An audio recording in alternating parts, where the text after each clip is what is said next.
Hi అండి. వేడివేడి అన్నంలో ఈ పచ్చడి నెయ్యి వేసుకుని తింటే చాలా బాగుంటుంది. ముందుగా ఒక కడాయిలో 3-4 టేబుల్ స్పూన్లు ఆయిల్ వేసుకుని పచ్చిమిర్చికి ఇలా ఘాట్లు పెట్టుకుని కారానికి సరిపడా పచ్చిమిర్చి వేసి కొంచెం వేయించుకోవాలి.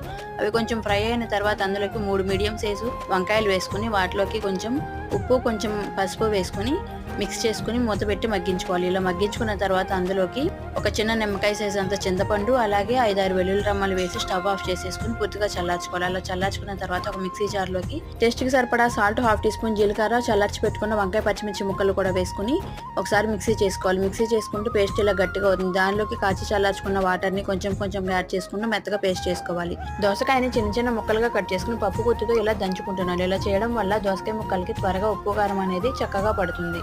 ఇలా లైట్గా దంచుకున్న తర్వాత అందులోకి మిక్సీ చేసి పెట్టుకున్న పేస్టు అలాగే తాలింపు వేసి కలుపుకుంటే రుచికరమైన వంకాయ దోసకాయ పచ్చడి రెడీ అయిపోయింది. ప్లీజ్ సబ్స్క్రైబ్ చేసుకుని లైక్ చేసి షేర్ చేయడం మాత్రం మర్చిపోకండి.